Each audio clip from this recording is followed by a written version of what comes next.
Irmãos e irmãs, nós continuamos as controvérsias de Jesus no Evangelho de Marcos.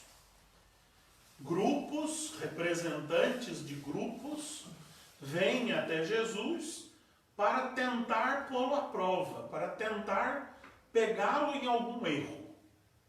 E hoje, então, este mestre da lei pergunta a Jesus qual é o primeiro mandamento.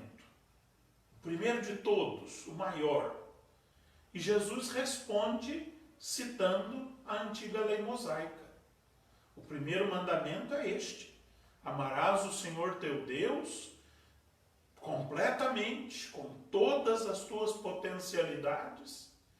Mas o segundo é: amarás o teu próximo como a ti mesmo. Esses dois mandamentos são como que dois lados da mesma moeda. No cristianismo, no Evangelho de Jesus, isso vai ficar muito forte e muito marcado, a ponto de São João dizer numa das suas cartas que quem diz que ama a Deus que não vê, mas não ama o próximo que vê, é mentiroso e Deus não está com ele. É bem assim.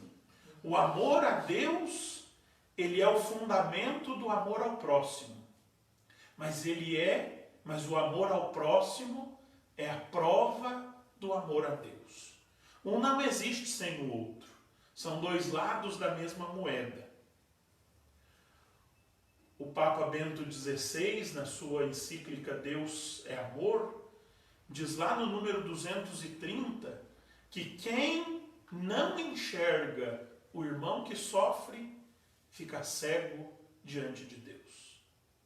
Quem se faz de cego diante do sofrimento alheio não vai ver a Deus, não vai enxergar a Deus. Depois, o mestre da lei, ainda numa atitude de julgamento, a Jesus disse: muito bem, é assim mesmo. E ele completa, ele retoma o raciocínio de Jesus.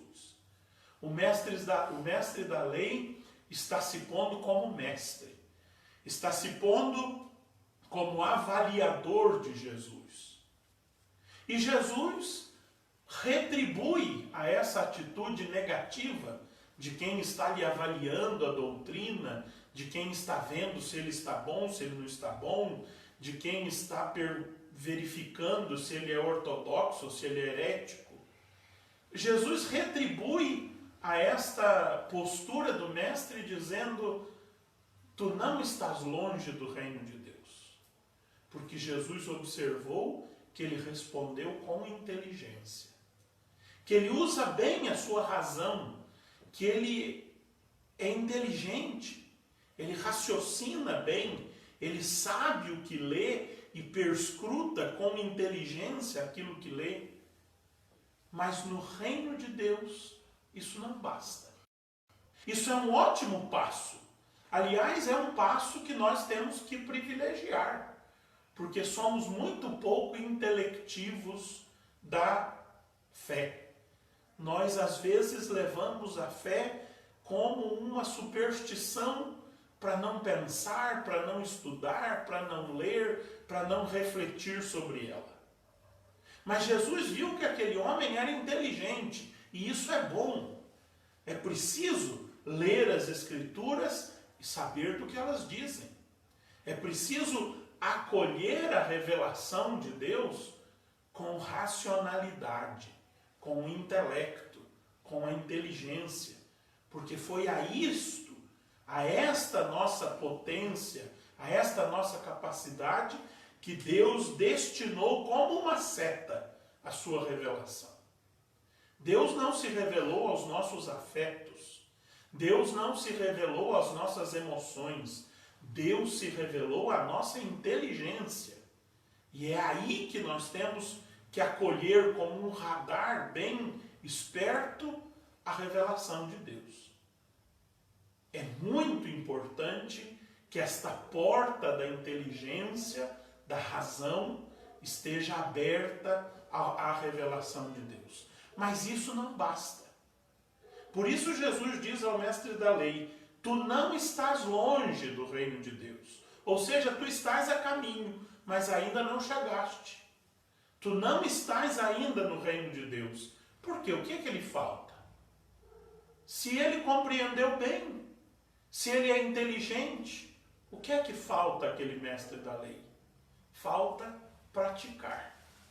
Não adianta nada que nós entendamos a Escritura, que nós entendamos os mistérios da nossa fé, se nós não o praticarmos. Não basta a inteligência se ela não se torna sabedoria.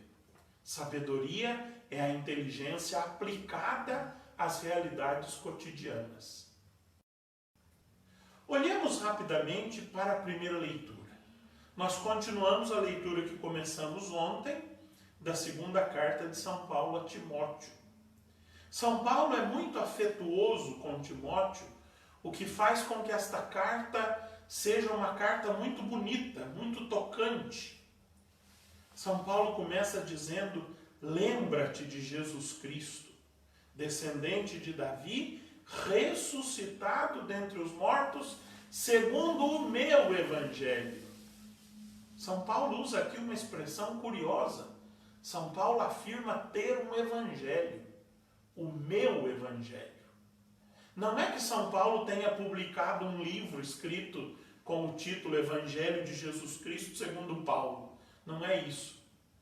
Mas São Paulo foi um dos pioneiros na comunidade cristã a elaborar a boa notícia, e o seu evangelho, que é mais antigo do que os 4 evangelhos, está expresso nas suas cartas. É a boa notícia que Paulo ensinou às suas comunidades. Talvez não da segunda carta a Timóteo, porque é uma carta pastoral mais tardia, mas talvez da expressão de Paulo, meu evangelho, é que Marcos tenha bebido para intitular o seu escrito Evangelho de Jesus Cristo, Filho de Deus. Por ele, de São Paulo, é que eu estou sofrendo até as algemas. Quando Paulo escreve a 2 Timóteo, ele já está preso, ele já está sofrendo cárcere, e ele diz: eu sofro por ele. Por ele quem? Por ele o meu evangelho, mas também por ele o ressuscitado. Para São Paulo essas duas coisas são uma só. O ressuscitado e o evangelho são o próprio Senhor. O sínodo da palavra nos dizia que a palavra tem um rosto, Jesus Cristo. Jesus é o rosto da palavra, Jesus é o próprio evangelho. E ele diz: eu estou algemado por causa do evangelho, mas a palavra nunca está algemada. Por isso eu posso ficar preso, mas mesmo na prisão eu posso anunciar a palavra. E mesmo que eu fique mudo, a palavra nunca emudece, porque o testemunho fala mais alto. E quando nós estamos a serviço de fato de Jesus e do seu evangelho, todas as algemas, todos os sofrimentos são suportáveis, porque Jesus pôs para nós um objetivo maior, um para que viver, que nos faz suportar qualquer como viver a salvação. Mas São Paulo diz algo muito bonito que eu queria retomar aqui textualmente para marcar nos nossos ouvidos e corações. No versículo 11, São Paulo diz: merece fé esta palavra. Olha só que palavra. Se com ele morremos, com ele viveremos.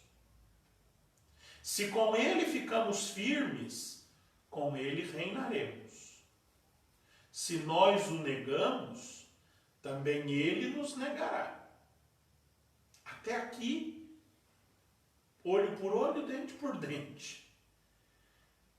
Se morremos com ele viveremos. Se ficamos firmes, com ele reinaremos.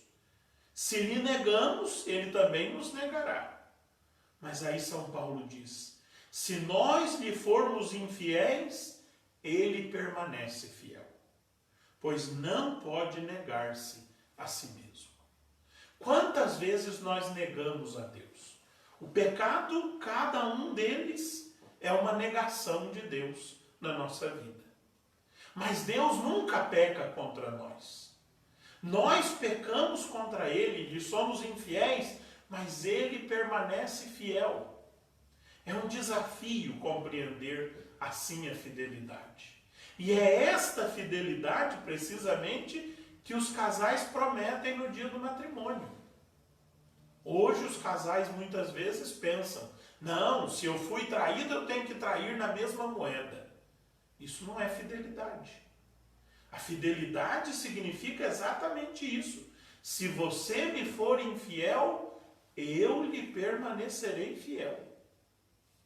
Eu vou levar até o último instante a minha promessa. A minha palavra merece fé. É exatamente isso. Essa palavra que merece fé deve ficar bem marcada nos nossos ouvidos e eu termino com ela. Se com ele morremos, com ele viveremos. Se com ele ficamos firmes, com ele reinaremos. Se nós negamos, também ele nos negará. Se lhe fomos infiéis, ele permanece fiel, pois não pode negar-se a si mesmo. Amém.